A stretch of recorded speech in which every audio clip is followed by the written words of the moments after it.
करना पड़ रहा है, but I am just mister, एक मिनट आप देख लीजिए मिस्टर, एक मिनट, नहीं पहले काउंटिंग करो, पहले काउंटिंग तक करवाओ। नहीं mister Kuldeep Kumar, you can check the votes. Mister Kuldeep Kumar voted 12।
Has recorded his statement and basically asked the record to be produced before it tomorrow at 2 o'clock. And from the videography and the other statement he has made before the Supreme Court, they were prima facie of the view that the man has not done his job in a fair manner. Has the court taken a strict stand that this man was dishonest in presiding his duties? And what action has the Chief Justice of India said that will be taken on him? And has he accepted his guilt? No, not really. I mean, he has made a statement and the court, I think, will produce the record tomorrow before taking a call on the situation. There is nothing in the order to the effect of establishing his guilt so far. Can we accept that there is going to be an order somewhat at 2 o'clock tomorrow when this court is going to again hear this matter? I think the court has asked for the record to be produced before it, and after perusing the record, coupled with the statement that he has made today, the court will make up his mind regarding passing the orders regarding the elections. Thank you.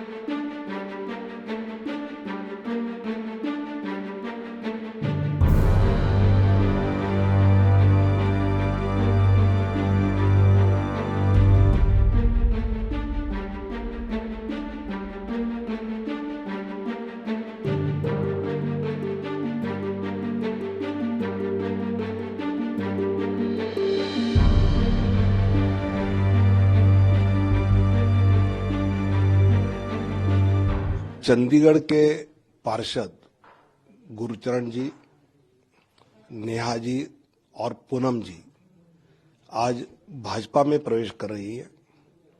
Chandigarh में जिस प्रकार उनकी party ने उनसे जिस प्रकार व्यवहार किया, उससे वो नाराज थी। क्षमतावान पूनम जी और नेहा दीदी हैं, गुरचरण भी क्षमतावान हैं। उनकी क्षमता के अनुसार भाजपा उनको मान सम्मान न्याय देगी और भाजपा की ताकत प्रधानमंत्री मोदी जी के नेतृत्व में, हमारे राष्ट्रीय अध्यक्ष आदरणीय नड्डा जी के मार्गदर्शन में चंडीगढ़ में आम सामान्य आदमी गरीब कल्याण का काम करने में ये हमारे साथ जुड़ेंगे और मुझे विश्वास है कि चंडीगढ़ के गरीब कल्याण का काम और तेजी से वहां पर हम करेंगे। ये मौजूदा है, थोड़ा इनका डिटेल के साथ बता दीजिए। गुरचरण जी ने साल भर पहले ही पार्टी में प्रवेश किया था, लेकिन दबाव तंत्र का उपयोग करते हुए आम आदमी पार्टी ने उनको चुनाव के समय कई पंजाब पुलिस के, पंजाब सरकार के द्वारा कई रिसोर्ट में रखा था। नेहा दीदी, पूनम दीदी ये आम आदमी पार्टी की पार्षद रही।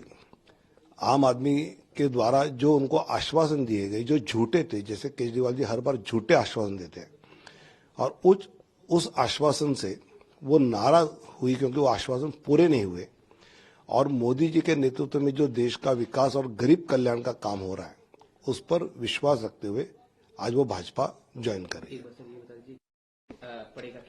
मुझे लगता है कि हमको चुनाव का फर्क से ज्यादा क्षमतावान जनप्रतिनिधि है, पार्षद है, उनका उपयोग गरीब कल्याण के लिए कैसा हो, इस पर भाजपा का जोर रहेगा।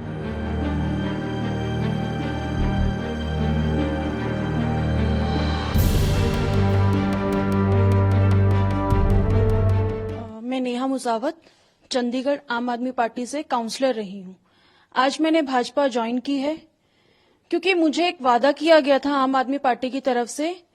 सबसे ज्यादा मैं उनमें एजुकेटेड कैंडिडेट मानी गई थी मेयर इलेक्शन के लिए, लेकिन एक झूठा वादा किया गया कि आपको मेयर कैंडिडेट बनाया जाएगा, लेकिन एट द एंड उन्होंने किसी और को मेयर कैंडिडेट बना दिया। तो ये झूठा वादा उन्होंने मेरे साथ किया।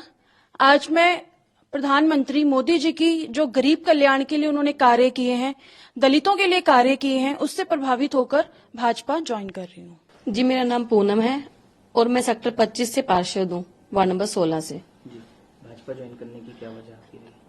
भाजपा ज्वाइन करने की वजह ये रही है कि जो हमारे नरेंद्र मोदी जी हैं, इनकी जो नीति है गरीबों और दलितों के लिए जो मसीहा बनते हैं, इनके ही द्वारा मैं जो इनसे प्रभावित हुई हूँ, इसलिए मैंने ज्वाइन की है बीजेपी। और फिर इसमें अगर हम ये पूछें कि आम आदमी छोड़ने की क्या वजह रही है? आम आदमी पार्टी छोड़ने की वजह ये रही है कि इन्होंने मुझे वादा किया था कि मैं मेयर कैंडिडेट बनूंगी, क्योंकि मेरे जो हस्बैंड हैं वो मतलब गरीबों मतलब जैसे वो समाज सेवक थे जैसे, तो वो काफी लोगों के साथ मतलब बहुत अच्छे से मतलब व्यवहार था उनका, लेकिन उन्होंने ना जो हमारी आम आदमी पार्टी है, इन्होंने गलत उनको उसमें फंसाया गया। मेरे जो पति अब जेल में हैं, तो मैं ये सोचती हूँ कि वो एक झूठी पार्टी है, इसलिए मैं उस पार्टी को छोड़ना चाहती हूँ।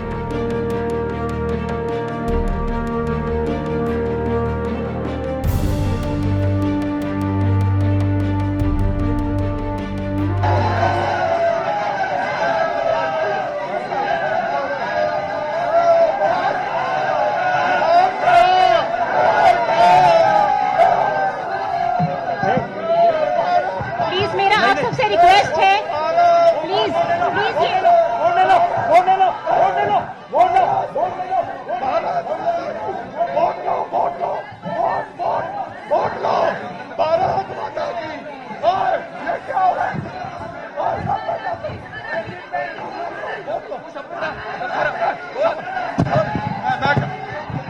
देखिए इस तरीके से देखिए, हाउस की गरिमा को खराब मत कीजिए। देखिए बिल्कुल गलत हो रहा है। नहीं, प्लीज मैं पुलिस प्रशासन से रिक्वेस्ट करूंगा कि इनको बिठाएं, अपनी अपनी सीटों पे बिठाएं, इनको सभी को अपनी अपनी सीटों पे बिठाएं। देखिए बिल्कुल भी किसी भी प्रकार का दंगा प्रकार मत कीजिए यहाँ पर।